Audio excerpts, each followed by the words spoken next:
Họ đã từng cai trị gần một nửa thế giới. Từ một ngôi làng nhỏ bên bờ sông Tiber, họ vươn mình trở thành đế chế hùng mạnh nhất lịch sử nhân loại. Nhưng rồi, họ cũng sụp đổ, như tất cả những gì vĩ đại khác. Đây là câu chuyện về sự trỗi dậy và sụp đổ của đế chế La Mã, một đế chế đã định hình cả thế giới phương Tây. Video này khám phá các sự kiện quan trọng, những nhân vật có ảnh hưởng và những thay đổi lớn đã định hình nên sự trỗi dậy và sụp đổ của nền văn minh hùng mạnh này trong một dòng thời gian trực quan hấp dẫn. Vương quốc La Mã, 753-509 trước công nguyên, khi huyền thoại khơi nguồn lịch sử. Khi màn sương huyền thoại vẫn còn phủ kín bán đảo Ý, có một dòng sông mang tên Tiber lặng lẽ chảy trôi giữa núi đồi và đồng cỏ. Bên dòng sông ấy, một câu chuyện cổ đã được kể suốt hơn 2000 năm, chuyện về hai đứa trẻ bị bỏ rơi, được một con sói cái cứu sống, và rồi một trong hai, Romulus, đã dựng nên thành phố mang tên mình, Rome. Năm 753 trước công nguyên, giữa những vùng đất hoang sơ, Romulus cắm cây cột đầu tiên, đánh dấu nền móng của một thành bang nhỏ. Khi ấy không ai biết rằng chính tay ông đang viết những dòng đầu tiên cho một thiên sử thi dài hàng thiên niên kỷ. Vương quốc La Mã ra đời không phải bằng vàng bạc hay vương miện, mà bằng máu, lý tưởng và truyền thuyết. Câu chuyện khởi nguồn ấy không chỉ là hư cấu, nó là linh hồn, là trái tim đập đầu tiên của một dân tộc sẽ thay đổi lịch sử nhân loại. Trong suốt gần 2 thế kỷ, Rome là một vương quốc, trị vì bởi 7 vị vua huyền thoại, mỗi người để lại một dấu ấn không thể xóa nhòa. Numa Pompilius, vị vua thứ hai, mang đến tôn giáo, nghi lễ và sự hòa bình. Tullus Hostilius, trái lại, là chiến binh, người đã phá hủy thành phố đối thủ Alba Longa.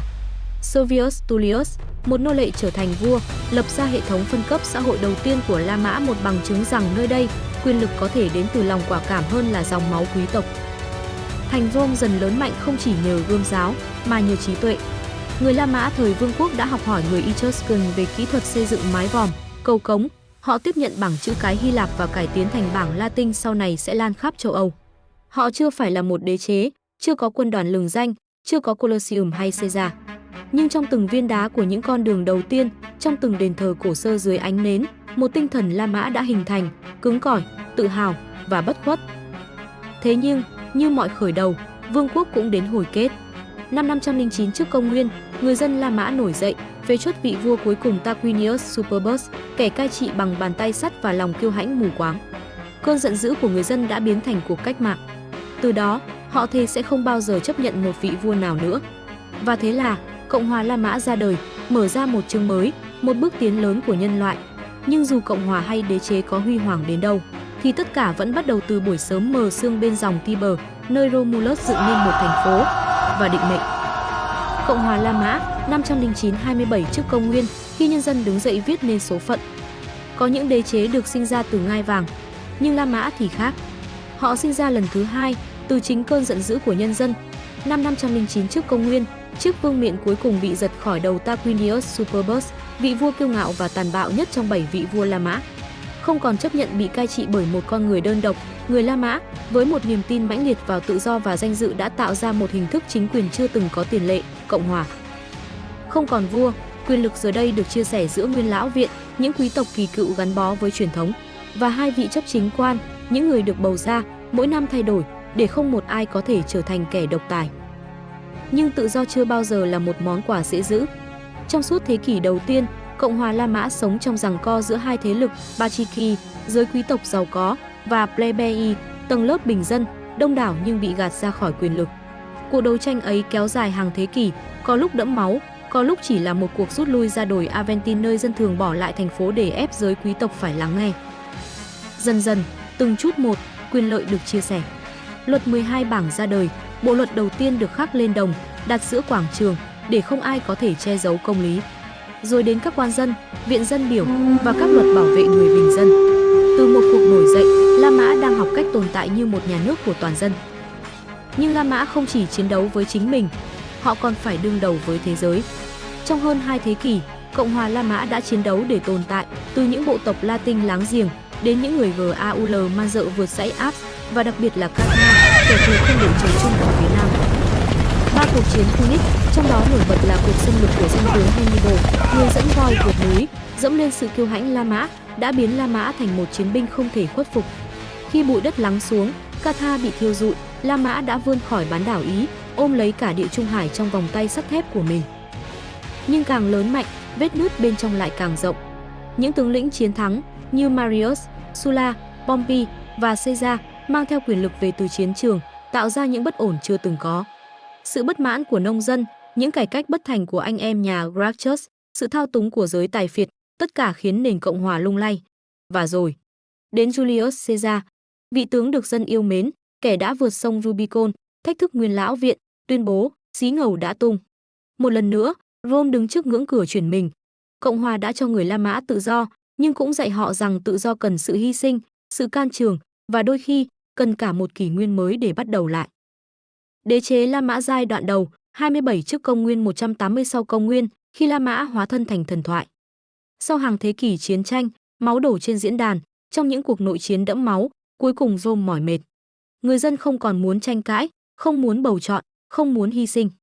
Họ chỉ muốn một điều, hòa bình. Và rồi, từ đống tro tàn của Cộng hòa, một người đã đứng lên, Octavian, cháu trai và người thừa kế của Julius Caesar. Vào năm 27 trước công nguyên, ông được ban danh hiệu Augustus, bậc vĩ đại, và chính thức khai sinh nên đế chế La Mã. Nhưng Augustus không xưng là vua. Ông là hoàng thân đầu tiên trong dân, princeps, là người phục vụ Cộng hòa, ít nhất là trên danh nghĩa. Nhưng ai cũng hiểu, từ đây, Rome có một người đứng đầu duy nhất. Một Caesar, không thể bị thay thế bằng phiếu bầu, mà chỉ bằng định mệnh. Thế nhưng, nếu có ai xứng đáng trở thành người đầu tiên trị vì Rome như một đế chế, thì đó chính là Augustus. Ông không chỉ đem lại sự ổn định, mà còn tái thiết cả một thế giới. Dưới sự dẫn dắt của ông, Rome bước vào thời kỳ gọi là Pax Romana, hòa bình La Mã, kéo dài gần 2 thế kỷ. Đó là thời đại của kiến trúc vươn tới trời xanh, của những con đường đá trải dài khắp châu Âu, châu Á, Bắc Phi. Từ Anh quốc lạnh giá đến sa mạc Ai Cập, Rome hiện diện như một thần thoại. Các hoàng đế kế tục, Tiberius, Claudius, Vespasian, Trajan, Hadrian, mỗi người một vẻ, người anh minh, kẻ bạo tàn. Nhưng dưới họ, La Mã không ngừng mở rộng. Trajan, vị hoàng đế chinh chiến vĩ đại nhất, đã đẩy biên giới La Mã đến tận Lưỡng Hà, mở rộng đế chế tới cực đại. Dưới chân các tượng đài, dân La Mã có thể tự hào, họ là công dân của thế giới. Thế nhưng quyền lực không bao giờ không có cái giá của nó. Những đấu trường máu, nơi con người giết nhau để giải trí, những cuộc bức hại tôn giáo, khi sự khác biệt bị nghiền nát, những đế vương điên loạn như Caligula hay Nero, tất cả cho thấy Rome không chỉ là ánh vàng, mà còn là bóng tối. Rồi đến năm 161, Marcus Aurelius, vị hoàng đế triết gia, trị vì trong những năm tháng cuối cùng của giai đoạn huy hoàng. Ông viết ra Meditations, những suy ngẫm cô đơn của một tâm hồn lớn giữa chốn quyền lực, giữa những cuộc chiến phương Bắc khốc liệt. Khi ông mất năm 180, ánh sáng Pax Romana bắt đầu phai nhạt. La Mã đã từng là một vương quốc, rồi là một cộng hòa, giờ đây là một đế chế trải rộng như bầu trời.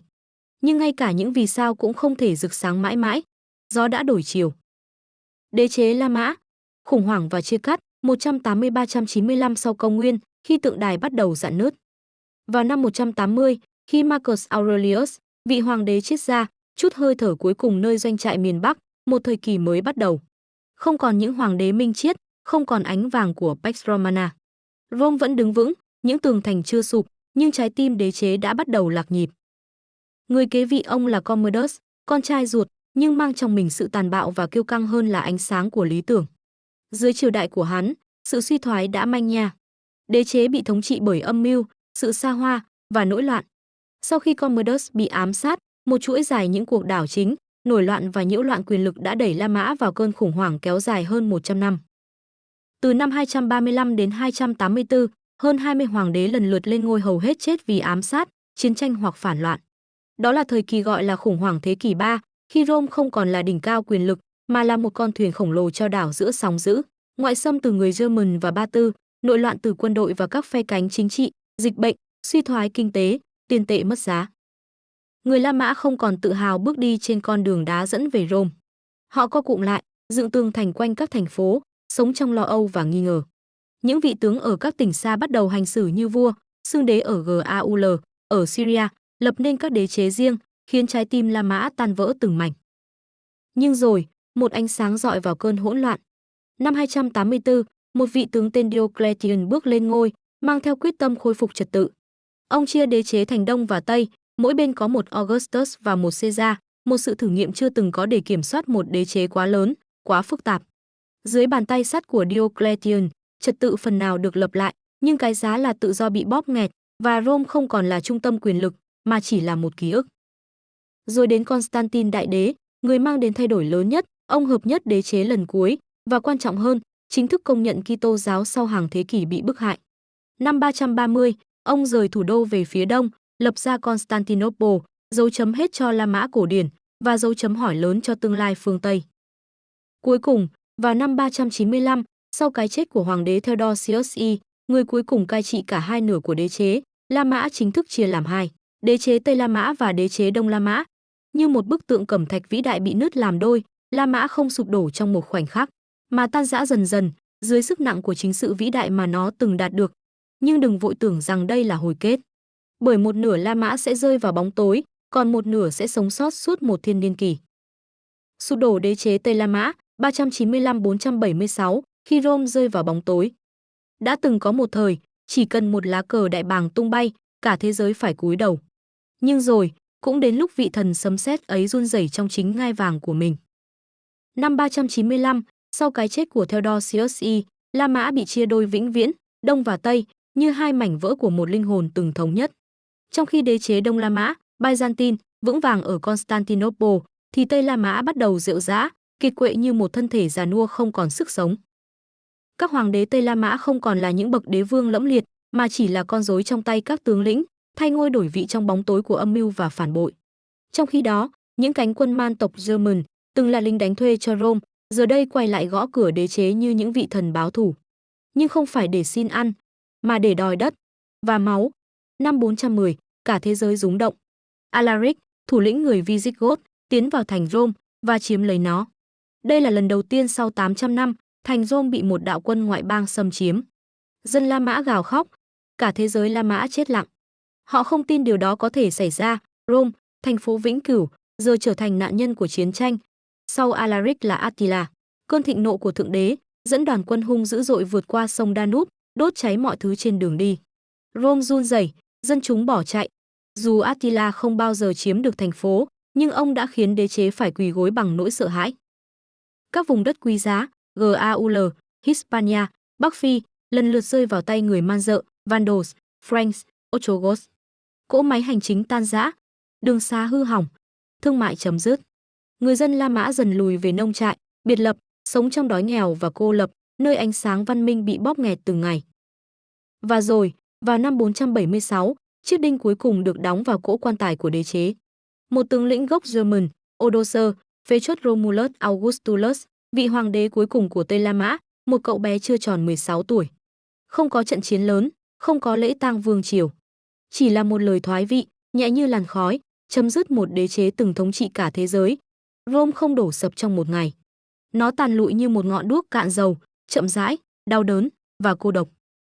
Thế giới bước vào thời kỳ tăm tối, nhưng đốm lửa La Mã, luật pháp, ngôn ngữ, ký ức chưa tắt hẳn. Bởi trong lòng những vương quốc mới mọc lên trên tàn tích đế chế, La Mã vẫn sống như một hồn ma cao quý, ám ảnh suốt ngàn năm lịch sử châu Âu. Byzantine, khi La Mã mang linh hồn Hy Lạp và sống thêm một thiên niên kỷ. La Mã không chết vào năm 476, nó chỉ đổi hình hài. Khi phương Tây sụp đổ, khi cờ đại bàng không còn tung bay trên đấu trường La Mã cổ, thì ở phía đông, Constantinople vẫn rực rỡ như một viên ngọc giữa biển Marmara, nơi đế chế Đông La Mã hay Byzantine tiếp tục sống và kháng cự định mệnh.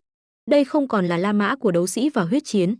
Đây là La Mã đã khoác lên mình chiếc áo choàng của Hy Lạp, nói tiếng Hy Lạp, tin vào Đức Kitô và chiến đấu không phải vì vinh quang đế quốc, mà vì Chúa Trời và sự sinh tồn. Trong trái tim đế chế ấy là thánh đường Hagia Sophia, một công trình kỳ vĩ đến mức khi bước vào, người ta không biết đang đứng trên đất hay lạc vào thiên đàng. Nó không chỉ là kiến trúc, mà là lời nguyện thiêng liêng khắc vào đá, bằng ánh sáng, vang dòng và niềm tin. Và ở đỉnh cao nhất, thế kỷ 6, Justinian đại đế xuất hiện như một ánh chớp. Ông mơ về một La Mã vĩ đại, thống nhất cả Đông lẫn Tây, và trong khoảnh khắc, ông đã làm được. Quân đội ông chiếm lại Ý, Bắc Phi và cả Tây Ban Nha. Nhưng cái giá là chiến tranh, dịch bệnh và kiệt quệ ngân khố. Justinian để lại cho thế giới một báu vật không phai, bộ luật La Mã, nền móng cho luật pháp phương Tây.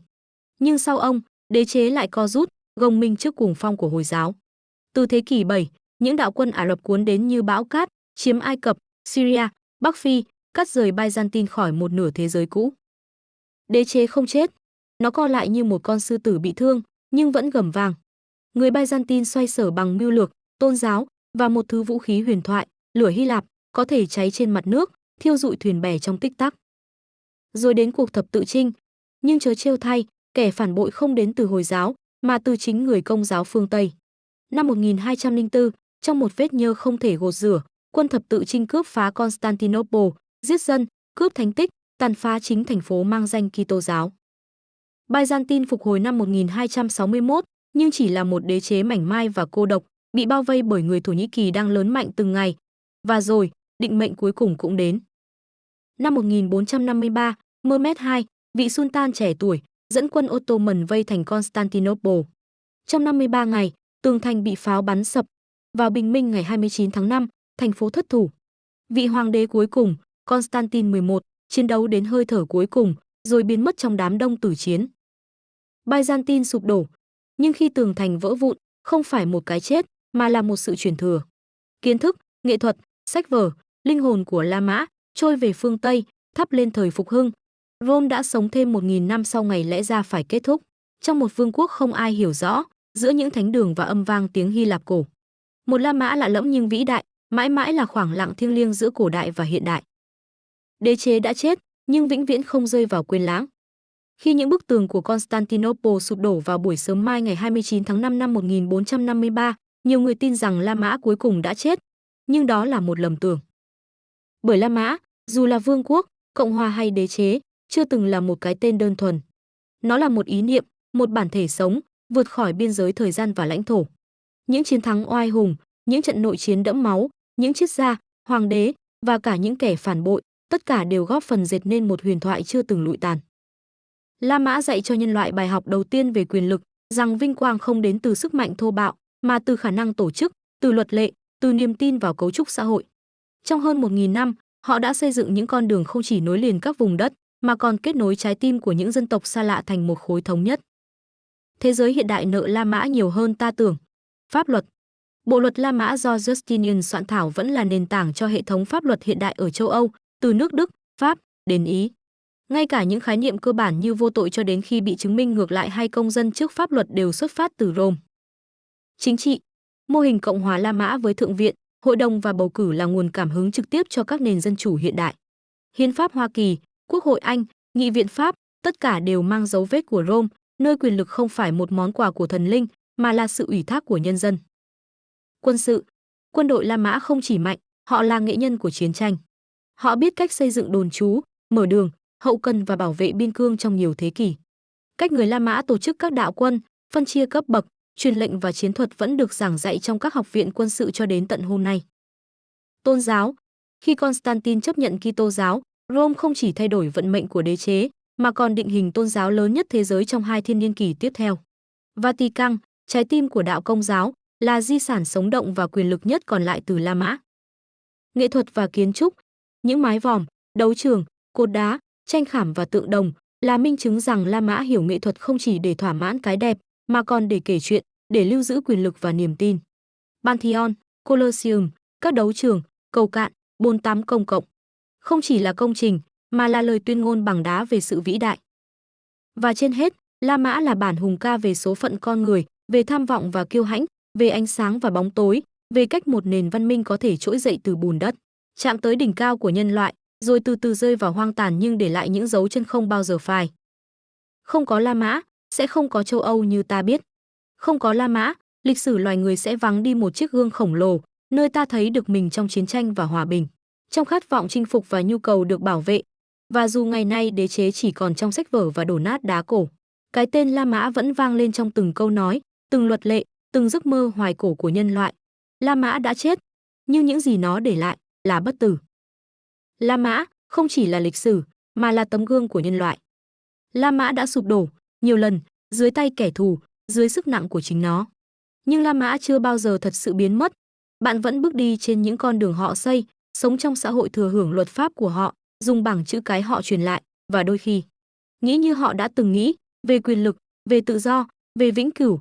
Từ những viên gạch đầu tiên dựng nên bức tường thành Roma, đến tiếng đại bác đập nát Constantinople, La Mã là hành trình dài của cả nhân loại, nơi vinh quang và tàn lụi luôn song hành như hai mặt của đồng tiền denarius bạc cổ. Và khi bạn nhìn lại đế chế ấy, đừng chỉ thấy một vết tích huy hoàng, hãy thấy một tấm gương. Để hiểu rằng mọi đế chế rồi sẽ lụi tàn, nhưng những gì con người xây nên bằng trí tuệ và khát vọng có thể sống mãi. Bạn vừa đi hết một hành trình kéo dài hơn 2.000 năm. Từ những túp lều trên 7 ngọn đồi đến ánh hào quang cuối cùng của Constantinople. Nếu bạn cảm thấy xúc động, nếu La Mã trong bạn vẫn còn sống, hãy nhấn like, đăng ký kênh TV Quang Thanh và chia sẻ video này đến những người yêu lịch sử như bạn. Hãy để lại bình luận, bạn ấn tượng nhất với giai đoạn nào của đế chế La Mã. Nếu bạn được quay về quá khứ, bạn sẽ chọn làm ai, một công dân Cộng hòa, một chiến binh Legend hay một học giả Byzantine. Lịch sử là một câu chuyện chưa bao giờ cũ, và bạn chính là người giữ lửa cho nó. Hẹn gặp lại bạn trong những hành trình tiếp theo cùng kênh TV Quang Thanh, nơi những nền văn minh sống lại bằng trái tim.